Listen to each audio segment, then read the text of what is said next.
I was glad to be in Gainesville because it was more like the rural area that I grew up in Pennsylvania, without the mountains. Okay. Okay. You asked about contrast from the north.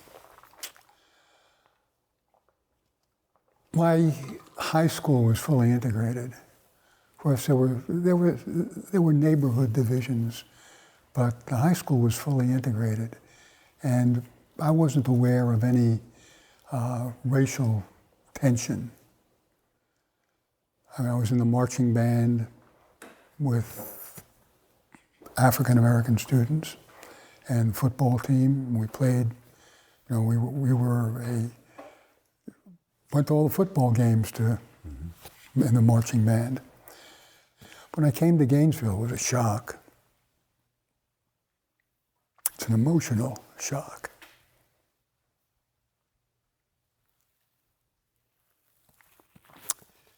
Of course, my main environment was at the medical center, at the medical school and Shands Teaching Hospital. And I was just overwhelmed by seeing coloreds only on the restrooms, coloreds only on the water fountains. I was a rebel.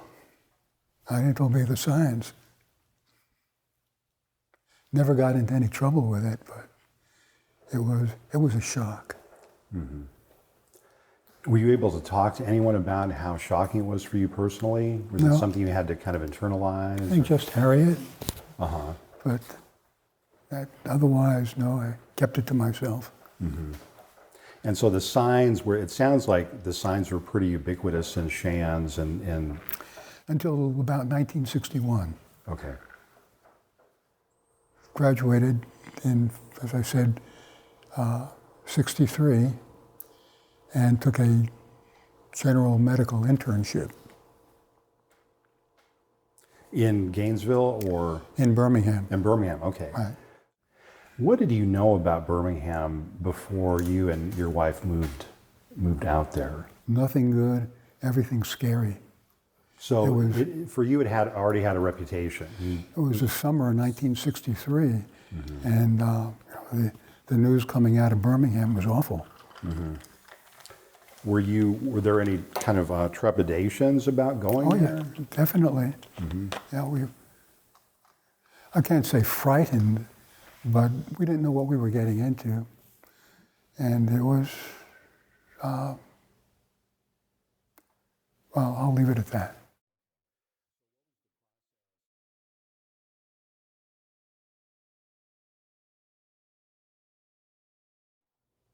So you had moved to emergency room responsibilities as a young doctor, and so you were on duty.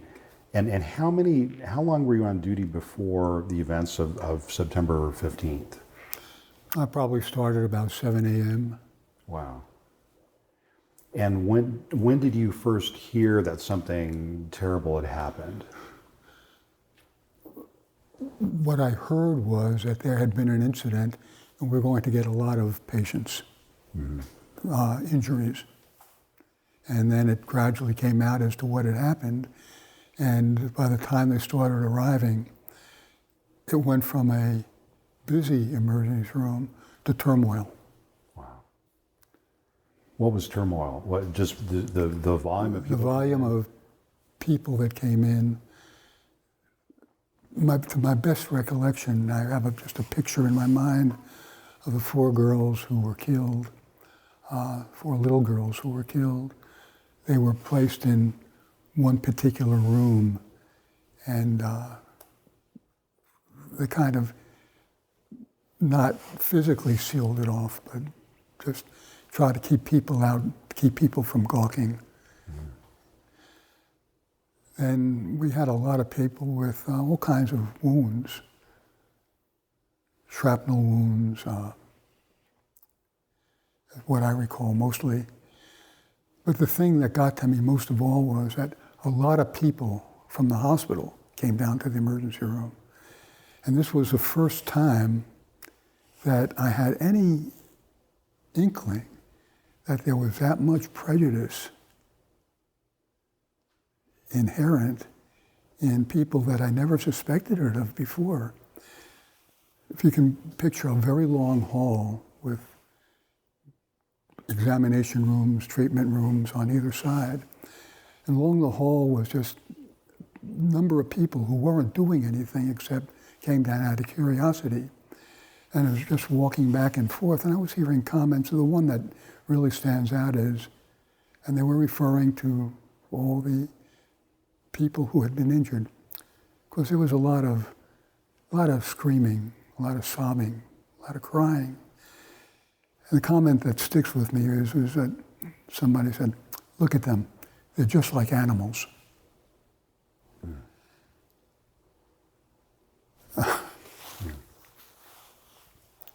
That must have been infuriating to hear. This is more sad.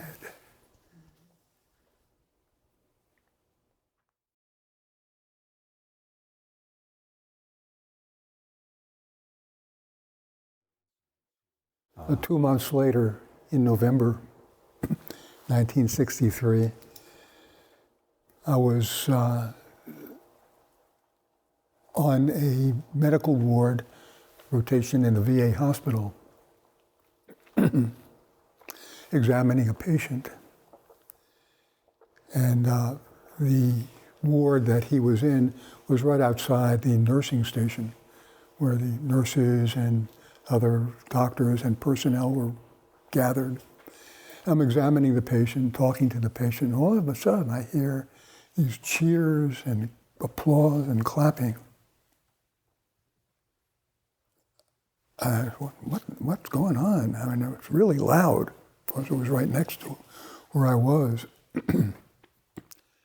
So I excused myself from the patient and told him I need to see what's happening out there. And I go out to the nursing station and said, "What's going on?" I said, "You didn't hear? What? Kennedy's been shot."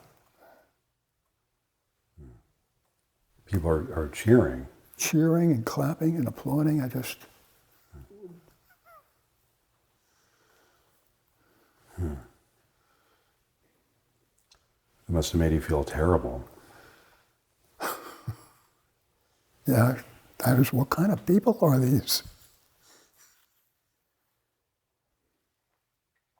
What kind of impact did that have, David, on you when you first heard that the president had been shot? Oh, it's just hard to believe, and hoping that it wasn't fatal. Of course, we didn't know at that time that it was. Because it was almost instantaneously broadcast. And then just a lack of respect for people that I had no reason to disrespect before.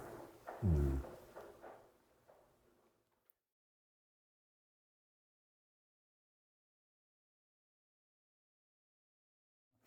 It's really Harriet. Harriet was also doing a internship at the VA hospital at the same time I was, that I gave that incident about President Kennedy. And she had exactly the same experience in the area that she was working. I was doing an internship in occupational therapy at that time, and was working with a man in his room. And we heard all of the clapping and screaming, and it sounded like a football game, cheering. But this was in a different area of the hospital. But it was in Birmingham. Yeah. At the same hospital. At the same hospital, yeah. Mm-hmm. And my patient said, "What's going on?" I said, "It sounds like a party. Let me go look and I'll come back and tell you."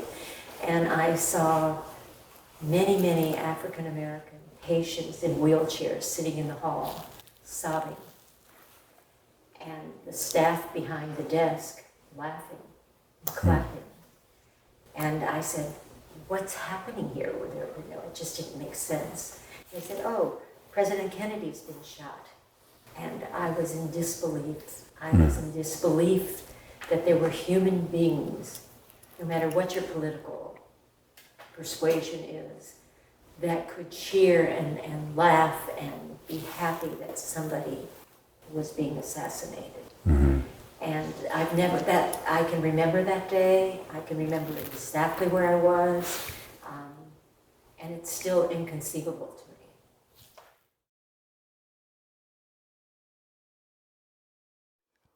I routinely walked through the neighborhood that was near the hospital. I stopped doing that because I was afraid of the possible repercussions. So I don't think I ever walked in that neighborhood again. Did you have the opportunity to see the 16th Street Church, Baptist Church, after the bombing on television, or? On television, but not in person. As I said, did not take the chance of going to the neighborhood.